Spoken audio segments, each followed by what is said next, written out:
நம்ம சுந்தரி பிரெக்னன்சி டைம்ல என்ன மாதிரியான வலி வேதனைகள் அனுபவிச்சிருக்காங்க, அந்த சமயத்துல யார் அவங்க கூட இருந்திருக்காங்க அப்படின்றதான் இந்த வீடியோல சொல்லியிருக்காங்க. எஸ், நம்ம எல்லாருக்குமே தெரியும் சன் டிவில சுந்தரி சீரியல் எந்த அளவுக்கு ப்ராப்ளம்னு எல்லாருக்குமே தெரியும்.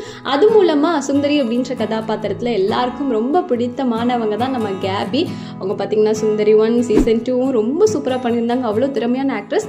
இவங்க கல்யாணம் பண்ணி அப்புறம் சமீபத்தில் தான் சொல்லியிருந்தாங்க ப்ரெக்னெண்ட்டாக இருக்கேன் அப்படின்னு. அதுக்கப்புறம் இப்போ போஸ்ட் போட்டிருந்தாங்க, அழகான பெண் குழந்தை பிறந்திருக்கு அப்படின்னு. எல்லாருக்கும் ரொம்ப ஹாப்பியாக இருந்தது. அவங்களோட வளகாப்பு ஃபங்க்ஷன்ஸ்லாம் அவ்வளோ சூப்பராக இருந்தது இல்லையா? அதை தொடர்ந்து பார்த்தீங்கன்னா இப்போ என்ன போட்டிருக்காங்கன்னா ஒரு வீடியோங்க. அதில் அவங்க எவ்வளோ கஷ்டப்பட்டிருக்காங்க.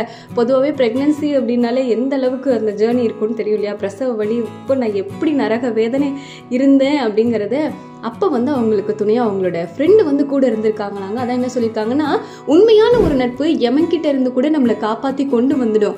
கூட்டம் சேரும் பொய்மை நாடக மனிதர்கள் முன்னாடி உரிமைக்கு மட்டுமே சொந்தம் கொண்டாடும் சில சொந்தங்களுக்கு மத்தியில் இவள் தெய்வம் எனக்கு அப்படின்னு சொல்லிட்டு அல்ஃபி அப்படிங்கிறவங்க அவங்களுக்கு இந்த ப்ரெக்னன்சி ஃபுல்லாகவே கூட இருந்திருக்காங்களாம் அந்த வலி அப்போ. ஸோ அந்த வீடியோவை ஷேர் பண்ணியிருக்காங்க. உண்மையாகவே அந்த வலி எவ்வளவு கொடுமையாக இருக்கும் அப்படிங்கிறது பெண்களுக்கு தெரியும், தாய்மார்களுக்கு தெரியும். அந்த சமயத்தில் நம்ம கூட யார் இருக்காங்களோ அவங்கள நிச்சயமாக மறக்கவே முடியாது.